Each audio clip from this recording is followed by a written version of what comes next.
안녕하세요. 오늘의 사연 지금 바로 시작해 볼게요. 술 때문에 어디 가서 말도 못할 큰일을 겪었던 추억이 생각나서 저도 한번 저의 이야기를 해보려고 합니다.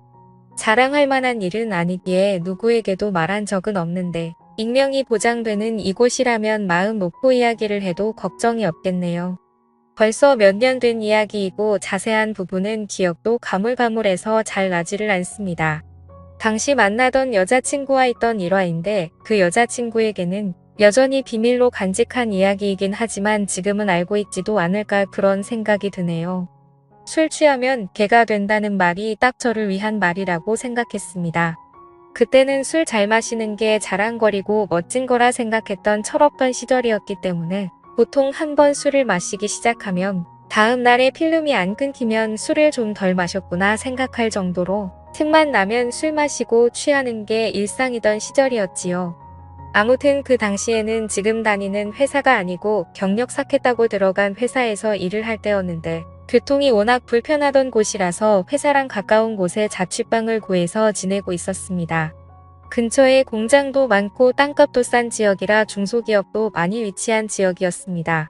그리고 가까이에 대학교가 딱 한 개 있었는데 어떻게 근처에서 술 먹다가 알게 된 여자하고 이렇게 저렇게 잘 풀려서 연애하는 사이가 되었습니다.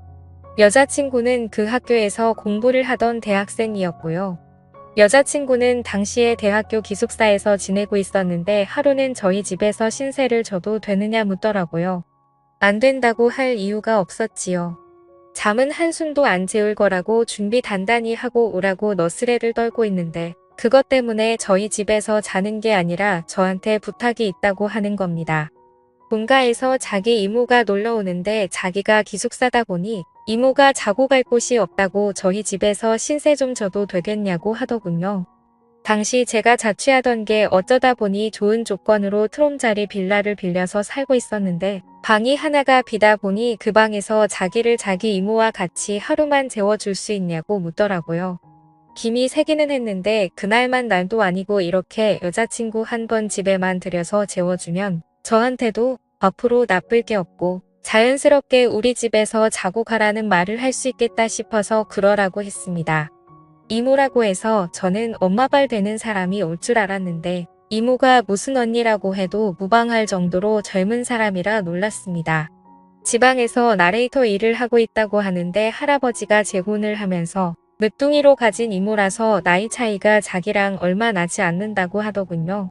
거기에 할아버지 부탁으로 어머니가 이모를 아기 때부터 돌봐주면서 자기랑은 자매나 마찬가지로 지냈다고 하더라고요. 나레이터 일을 해서 그런지 미모도 미모인데 춤을 춰서 그런가 군더더기 없는 모습이 인상 깊었습니다. 여자친구한테 지나가는 말로 너네 이모가 너보다 더 이쁘다라고 농담 한마디 건넸는데 여자친구가 질투를 한 건지 제 등짝을 세게 때리더라고요. 아무튼 여자친구도 미모가 어디 빠지는 사람은 아니었는데 모델급 정도 되는 여자 2명을 끼고 돌아다니니 주변 남자들이 저를 부러워하듯 쳐다볼 정도였습니다. 물론 그 시선이 제가 아니라 눈부시게 예쁜 두 여자한테 향한 것이겠지만 왠지 그 두 여자들과 같이 있는 저를 시기 질투하는 듯한 느낌이 들어서 왠지 모르게 어깨에 힘이 들어가더군요. 누가 뭐래도 그 여자들하고 같이 걷고 있는 건 다른 사람이 아니라 바로 저였으니 말이지요. 아무튼 같이 근처에 있는 호프 집으로 가서 간단하게 술을 한잔 했습니다. 여자친구 이모한테는 멀리서 여기까지 무슨 일이냐고 물었는데 여자친구가 지금 자기가 구상 중인 사업이 있어서 그것 때문에 이모가 도와주러 온 거라고 하더라고요. 지금이야 인터넷에서 아무나 장사할 수 있게 플랫폼이 잘 되어 있지만 그때는 그렇지 않았습니다. 그리고 인터넷 쇼핑 사업이 대박을 칠 수 있는 사업 아이템이라는 인식이 막 자리 잡기 시작한 때였기도 했었고요. 여자친구는 안목이 있고 여자친구의 이모는 나레이터 일을 하는 만큼 모태가 좋고 키도 크고 길쭉길쭉했기에 여자친구가 쇼핑몰을 차리고 여자친구 이모가 모델을 하는 식으로 해서 옷장사를 한번 해보고 싶어서 사업 구상을 해보려고 불렀다 하더군요. 저도 마침 회사에서 하고 있던 일이 판매업 관련이고 유통 전반적인 부분에 대해서 제가 지식이 있었기 때문에 제 의견을 물어보고자 제 도움도 필요해서 상의 한번 해보고 싶어서 자리를 만든 거라 하더군요. 거기에 당시에 제 취미가 사진 찍는 거였거든요. 인물 사진은 찍어본 적 없었고 취미삼아 출사를 나가서 들꽃 같은 거 찍는 게 전부였긴 했지만 제가 고성능 카메라도 가지고 있어서 셋이 한번 잘해보자고 하는 이야기였습니다. 아무튼 이야기가 본격적이게 되었는데 여자친구 이모도 나레이터 일 때문에 알게 모르게 스트레스도 너무 많이 받고 힘들다고 해서 자기도 이 일에 긍정적이라고 하는 겁니다. 그렇게 그날은 간단하게 한잔하면서 이야기를 나누게 되었고 여자친구 이모가 짐 싸들고 이 동네로 이사를 오기로 했습니다. 술이 애매하게 취해서 아쉽긴 했는데 그날은 여자들이 제 집에서 잠도 자고 가기로 되어 있으니 너무 무리해서 마시지는 않기로 했어요. 그런데 막상 여자친구 이모가 짐 싸들고 올라왔는데 지낼 곳을 따로 알아보지도 않고 무작정 올라온 게 화근이었습니다. 여자친구도 이모가 아무런 준비도 없이 올 것이라고 생각을 못했는지 어떻게 해야 하나 고민하더라고요. 하지만 결국 어떻게 되었겠습니까? 제 생각엔 애초에 여자친구 이모도 그렇게 할 생각으로 아무것도 알아보지도 않고 올라온 거라는 생각이 들었습니다. 저희 집에서 지낼 작정을 하고 온 거죠. 여자친구는 기숙사 생활을 하고 있었지만 아무리 자매처럼 자라온 이모라고 해도 남자친구 집에 이모를 살게 하는 건 아니라고 생각했는지 기숙사 짐 빼고 와서 저희 집에 같이 살림을 차렸습니다. 여자친구는 거실로 쓰는 곳 구석에서 지내기로 하고 저는 큰 방, 여자친구 이모는 작은 방에서 이렇게 세 사람이서 같이 지내게 되었지요. 저는 회사 일이 있었기 때문에 많이 도와주지는 못했지만 두 사람이서 아주 열심히 하는 것처럼 보이더군요. 원래 혼자 지낼 때는 집에서 반주도 자주 했는데 같이 살게 되면서 술을 못 마시게 되니 그게 참 불편했습니다. 이제 어느 정도 여자친구 사업이 가닥이 잡히고 시범 케이스로 몇 개 물건을 팔아보기 위해서 제가 사진을 찍어줬습니다. 인물 사진은 처음 찍어보긴 하는 건데 카메라 안에 담기는 여자친구 이모의 미모가 보통이 아니더라고요. 아무튼 그렇게 시범타로 물건을 올려서 팔기 시작했고 예상외로 반응이 좋아서 몇 벌 안 되긴 했지만 물건을 전부 매진시키게 되는 기염을 토하게 되었습니다. 그때는 아주 사업이 잘 될 거라고 잔치 분위기였고 그 분위기에 술이 빠질 수는 없었지요. 기쁜 날이기도 하고 어쨌든 이 성공에 저도 한몫 보탬이 되었다 싶어서 고주망태가 될 때까지 술을 마시게 되었습니다. 그런데 술이 들어가니 그동안 참아왔던 게 한 번에 터지게 되더라고요.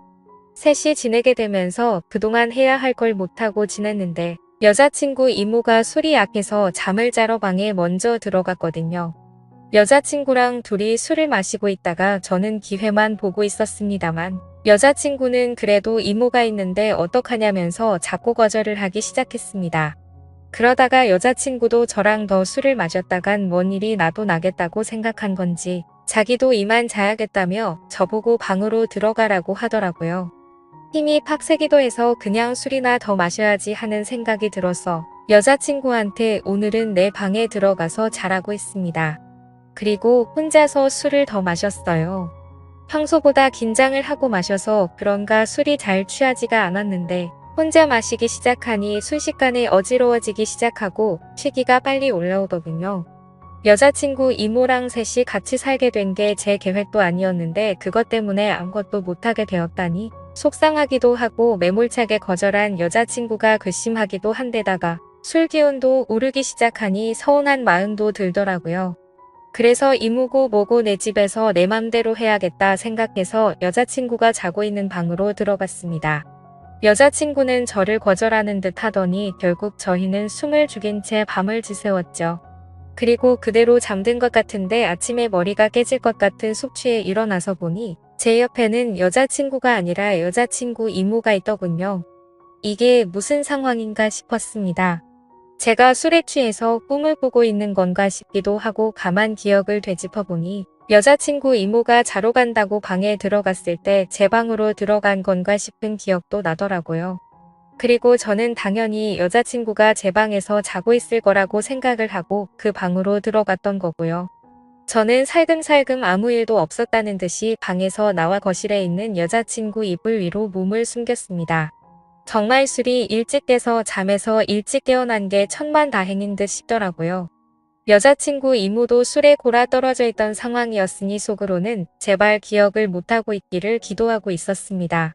첫 끝발이 개끝발이라고 잘 될 것 같았던 쇼핑몰 사업은 처음 매진을 기록했던 기점으로 그 뒤로부터는 거짓말같이 한 개도 팔리지 않게 되었고 여자친구 이모도 나레이터 일을 할 때보다 돈을 못 벌고 있으니 흥미가 떨어졌는지 고향으로 돌아가겠다고 짐을 싸고는 돌아갔습니다.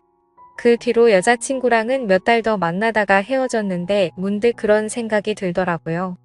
여자친구 이모가 과연 흥미가 떨어져서 돌아간 건지 아니면 그날의 일을 기억하고 있었고 여자친구한테 미안한 마음에 그냥 일을 접고 돌아가게 된 건지 말입니다. 진실은 그날의 일을 겪은 여자친구 이모만이 알고 있겠지요. 헤어진 뒤로는 당연히 소식도 들리지 않고 저도 회사를 옮기게 되면서 그 지역을 떠나오게 되었으니 살아는 있는지도 모르는 상황입니다. 그래도 가끔씩 그날의 일을 추억하면 정말 다른 것과 바꿀 수 없는 좋았던 젊음의 한 페이지였던 것 같네요.